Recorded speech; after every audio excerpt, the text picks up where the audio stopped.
Haleluya, rekan-rekan muda bersukacita, G-Fire bersukacita, on fire, puji Tuhan. Hari ini kita akan sama-sama melihat kebenaran firman Allah, temanya dididik oleh Tuhan. Di dalam Yohanes 1 ayat yang ke-12, saya akan bacakan atau kita baca sama-sama saja ya. Saudara yang mengikuti secara streaming ada di layar saudara ayat-ayat itu. Mari kita sama-sama baca Yohanes 1 ayat yang ke-12. 2, 3. Tetapi semua orang yang menerimanya diberinya kuasa supaya menjadi anak-anak Allah, yaitu mereka yang percaya dalam namanya. Saudara, siapapun yang menerima Yesus sebagai Tuhan dan Juru Selamat, dia akan mengalami yang pertama keselamatan. Kemudian dia akan mengalami berkat Allah, dia akan mengalami hidup yang berbeda karena sejak hari dia memutuskan untuk menyerahkan hidupnya menjadi milik Tuhan dan Tuhan menjadi miliknya, menjadi Tuhan dan Juru Selamat dalam hidupnya, maka dia akan menikmati perjalanan-perjalanan yang hari-hari yang dihadapi begitu indah dan luar biasa. Sekalipun di tengah-tengah tantangan kesulitan. Dan Tuhan akan menyatakan perlindungannya, kasih setianya, penyertaannya, pertolongannya. Bahkan di segala apapun Tuhan selalu memberi yang terbaik. Ya. Tapi ada juga satu hal yang seringkali seiring waktu mereka yang menerima Yesus sebagai Tuhan dan Juru Selamat yang disebut sebagai anak-anak Allah, ada satu hal yang bagi sebagian anak Tuhan itu sulit untuk diterima. Apa itu? Dididik oleh Tuhan. Tidak mudah loh dididik oleh Tuhan. Tapi sebelum kita lihat lebih jauh, memang ada banyak alasan sih kalau orang, apalagi anak-anak muda, di masa-masa dia sedang mencari jati diri, di masa-masa dia sedang mencoba cari perhatian dari orang-orang di sekitarnya, maka ketika diarahkan, dituntun atau dididik, itu tidak mudah bagi anak-anak muda yang seperti ini untuk mau nurut. Ya. Tetapi mari kita sama-sama melihat sebelum kita menggali lebih jauh mengenai didikan-didikan Tuhan itu seperti apa, alasannya apa sih, mengapa Tuhan mendidik kita. Ya. Kita mau melihat kita sendiri ketika kita dididik oleh orang tua kita. Ya. Sejak kita lahir di tengah-tengah keluarga, maka seiring waktu, minggu demi minggu, bulan demi bulan, kita mulai diajari untuk melihat dunia yang baru bagi kita. Kemudian kita mulai diajari jalan. Mungkin yang pertama merangkak, tapi kemudian akan diajari jalan. Nah, ketika diajari jalan, apakah sampai sebesar ini, bagi saudara yang mungkin sudah berusia 15 tahun, 18 tahun, saudara masih belajar jalan? Enggak kan? Ya. Kemudian mulai diajar makan sendiri. Ya, waktu makan sendiri belepotan semua ya. Makan sendiri berantakan semua, nempel semua ke muka itu nasi, ya, atau bubur. Ya. Tapi apakah seiring waktu dan sampai dengan hari ini saudara masih diajari makan, saudara masih belepotan, saudara makan nasi masih ada yang lompat-lompat nasinya nempel ke pipi semua. Ya. Saudara bingung caranya makan sehingga makannya kadang-kadang seperti ngeruk gitu ya. Enggak kan? Kenapa? Karena didikan kita, didikan orang tua atas kita itu mulai ada kemajuan dari waktu ke waktu. Ketika diajar jalan, kita sulit mungkin mengerjakannya, tetapi kemudian kita mulai bisa jalan. Diajari makan, berantakan, Tapi kemudian seiring waktu mulai bisa makan dengan baik. Bahkan bisa bersih. Ya, sebagai ucapan syukur untuk berkat Tuhan. Kemudian diajari bedakan. Ya, waktu dibedakin ya begitu rapi. Mulai diajari bedakan pakai khususnya wanita ya. Karena kalau kecil biasanya enggak wanita, enggak pria, enggak cewek, enggak cowok, semua dibedakin saudara. Ketika belajar pakai bedak, belepotan semua juga. Ya putih-putih semua. Nah sekarang ada yang masih belepotan pakai bedak? Ada yang saudara datang ke pesta, saudara bedakan belepotan gitu saudara? Enggak ada kan? Cemong-cemong gitu ya. Ada putih di sini tebel gitu, biasanya di jidat yang paling tebel gitu ya. Di jidat paling tebel, kemudian pipinya tebel ya. Sampai besok bangun itu masih ada bedaknya ya. Tapi seiring waktu saya kira saudara mulai bisa pakai bedak yang baik. Ya. Kemudian diajari mandi sendiri. Ya. Tadinya mandi airnya enggak kena badan. Buangnya ke belakang saudara. Jadi bukan nyiram ke badan, buang ke belakang. Kenapa? Baru belajar. Atau diangkat gayungnya, airnya udah jatuh. Belum ke badan. Kenapa? Baru belajar. Dididik untuk belajar mandiri. Ya, ada yang sampai sekarang masih belajar mandi? Masih dimandiin sama orang tuanya? Nggak ada kan? Ya, itulah hal yang menunjukkan adanya peningkatan atas apa yang dilakukan oleh orang tua di dalam mendidik kita. Itu didikan. Ya. Kemudian mulai diajar menulis. Ya. Menulis. Kemudian pura-pura baca. Ini tulisannya apa? Padahal tidak bisa dibaca. Ya. Sebagai orang tuanya sendiri tidak ngerti. Ini tulisan apa? Gitu ya. Kalau yang terkenal dulu berarti istilahnya cakar ayam. Ya. Besar-besar cakar ayam untuk bangun, saudara ya. Kalau nulis berantakan, naik turun, kertas itu bisa sampai robek. Ya, hapus, dihapus, penghapusnya masih utuh, kertasnya udah sobek kemana-mana. Tapi begitu besar, apakah masih belajar menulis? Ya, seperti tadi leader, ada Ratih, ada Nia. Nia, apa? Ratih, B mana B? Enggak, saudara. Kenapa? Sudah besar. Ya, naik sepeda. Belajar naik sepeda, ngayuh susah. Tapi begitu mulai belajar sedikit pelan-pelan bisa naik sepeda, semua yang di depan ditabrak semua.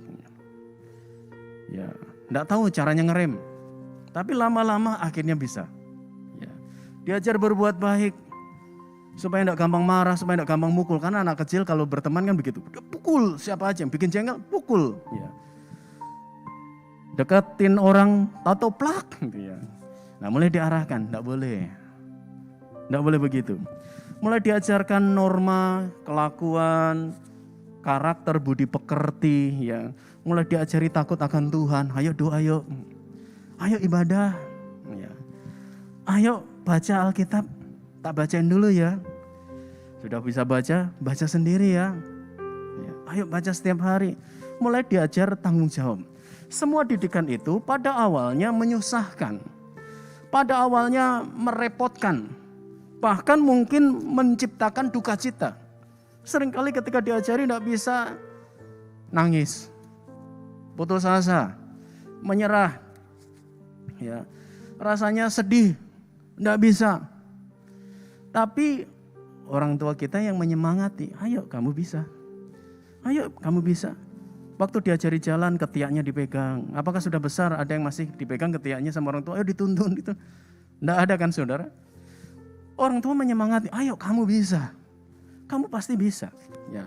Nah Allah pun mendidik kita, semuanya ada tujuannya dan selalu untuk kebaikan kita. Allah tahu apa yang ada di depan kita. Dia merancang kehidupan bagi kemuliaan namanya. Dia merancang hidup kita indah luar biasa. Ya. Dia mendidik kita agar kita tahu apa? Tahu apa saudara? Dia mendidik kita agar kita tahu apa? Yang pertama, bahwa orang Kristen tidak kebal atas penderitaan.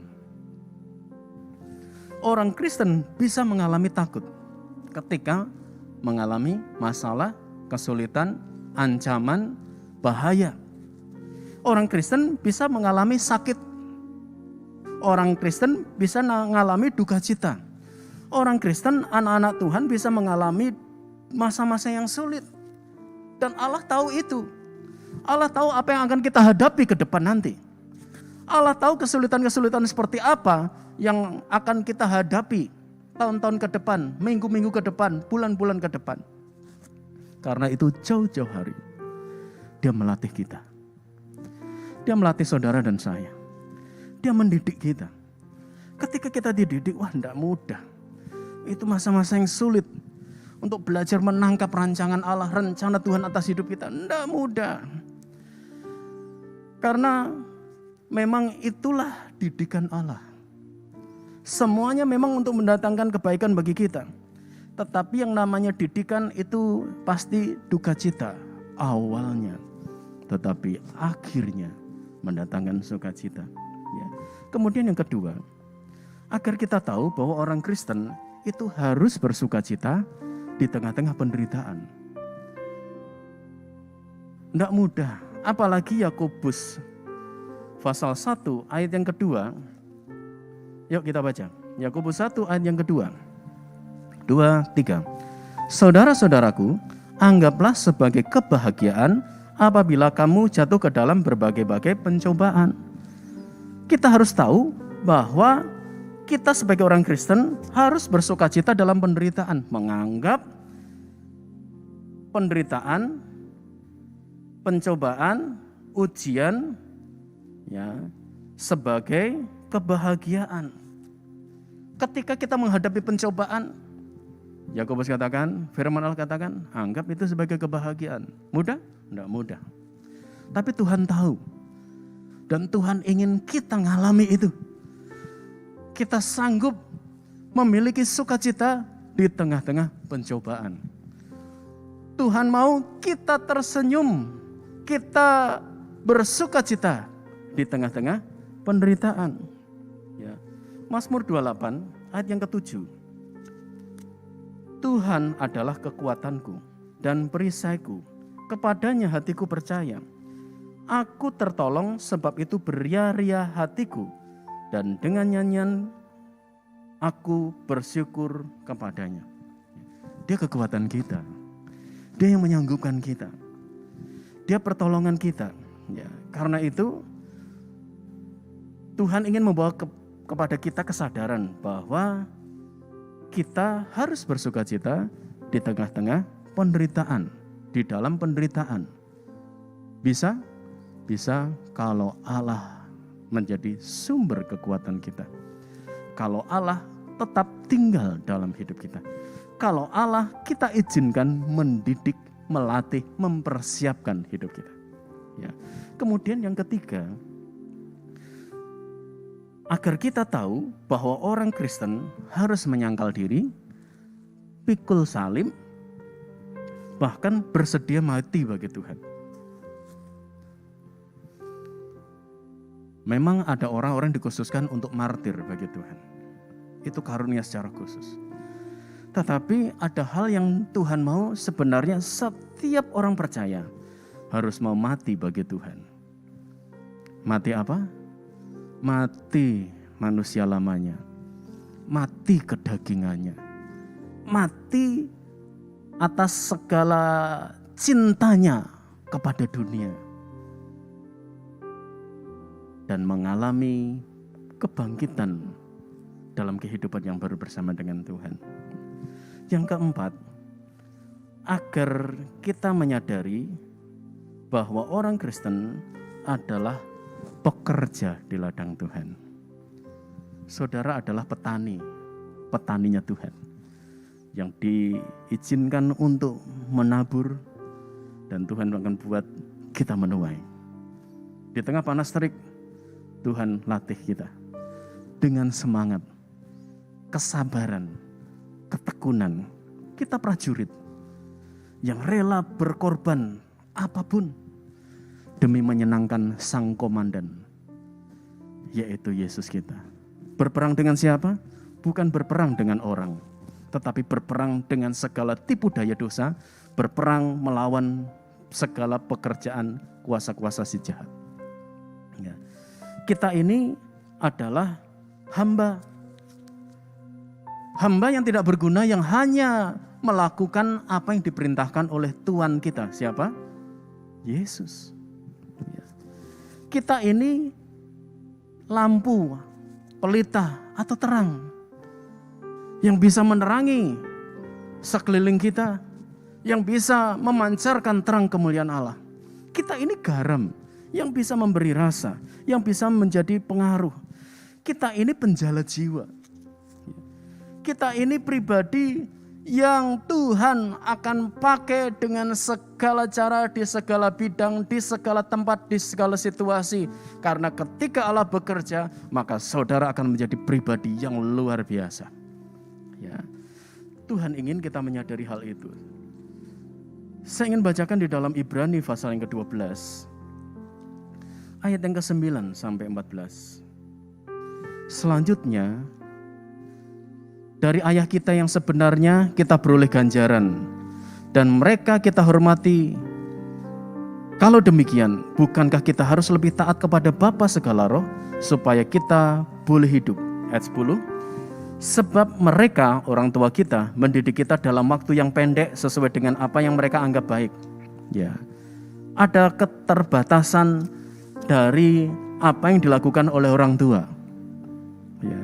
Tetapi Dia, Yesus, Allah, menghajar kita untuk kebaikan kita, supaya kita beroleh bagian dalam kekudusannya. Ini tujuan Allah mendidik kita. Ya. Allah ingin kita masuk dalam kekudusannya, menjadi orang percaya yang masuk dalam kekudusannya. Kalau berbicara tentang dalam kekudusannya, berarti saudara bukan hanya di pelataran. Ini berbeda dengan lagu yang kita nyanyikan tadi. Lebih baik satu hari di pelataranmu daripada 1000 hari di tempat lain. Itu maknanya, dibandingkan dengan di pelataran Tuhan saja, semua kenikmatan kesukaan dunia tidak bisa menandinginya. 1000 hari di tempat lain dibandingkan dengan 1 hari di pelataran Tuhan, itu tidak bisa disamakan, tidak bisa menjadi ukuran. Karena apa? Tuhan segala-galanya bagi orang percaya.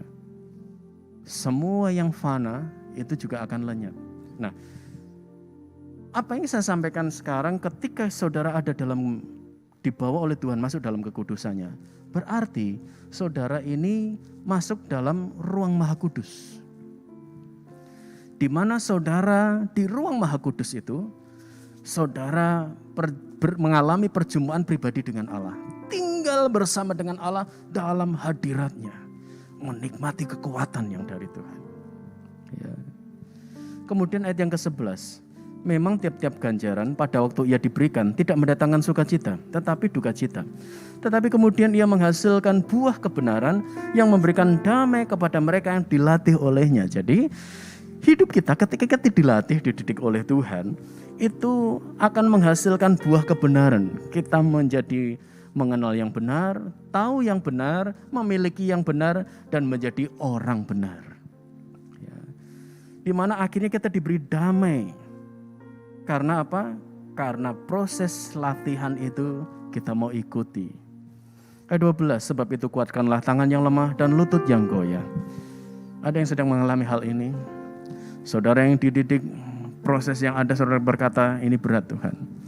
Ataupun rekan-rekan muda, Tuhan pakai orang tuamu untuk mendidik engkau. Tuhan pakai firman-Nya, Tuhan pakai siaran-siaran rohani, ibadah gereja kita secara live streaming. Di mana di situ ada banyak sekali teguran, didikan, ajaran firman Allah bagi kehidupan kita. Mungkin saudara berkata, tidak mudah. Tidak mudah untuk saya menjaga pergaulan saya. Tidak mudah untuk saya tetap menyatakan eksis sebagai orang percaya, sebagai anak Tuhan di tengah-tengah teman yang belum kenal Tuhan. Tetapi ketika kita mau berjuang, Tuhan akan menguatkan tangan yang lemah. Lutut yang goyah berarti tidak ada kekuatan lagi, tidak ada pengharapan lagi. Tuhan akan bangkitkan kekuatan. Dan luruskan jalan bagi kakimu sehingga yang pincang tidak terpelecok, tetapi menjadi sembuh. Justru terjadi kesembuhan. Kesembuhan rohani. Singer boleh maju ke depan. Saya tutup ayat yang ke-14. Berusahalah hidup damai dengan semua orang dan kejarlah kekudusan. Sebab tanpa kekudusan tidak seorang pun akan melihat Tuhan. Saudara, Tuhan menebus kita dengan darah yang mahal. Tuhan memanggil kita untuk menjadi miliknya. Saudara memiliki status sebagai anak-anak Allah. Karena saudara menerima Dia sebagai Tuhan dan Juru Selamat. Tetapi seiring waktu Tuhan mendidik kita. Tuhan munculkan orang-orang yang mungkin bikin jengkel kita. Tuhan izinkan. Tuhan izinkan iblis untuk menggocoh Ayub, menggocoh Paulus. Tetapi Tuhan juga berkarya di tengah-tengah segala apapun. Allah turut bekerja untuk mendatangkan kebaikan. Ketika kita mau dididik oleh Tuhan, maka kita bukan anak gampang. Kita anak yang istimewa. Karena apa? Tempat kita di surga. Karena itu, katakan, Tuhan, saya telah mati dan tinggalkan hidup saya yang lama. Ku telah mati dan tinggalkan cara hidupku yang lama. Semuanya sia-sia dan tak berarti lagi. Hidup ini ku letakkan pada mezbah-Mu ya Tuhan. Jadilah padaku seperti yang Kau ingin. Bukan dengan barang fana.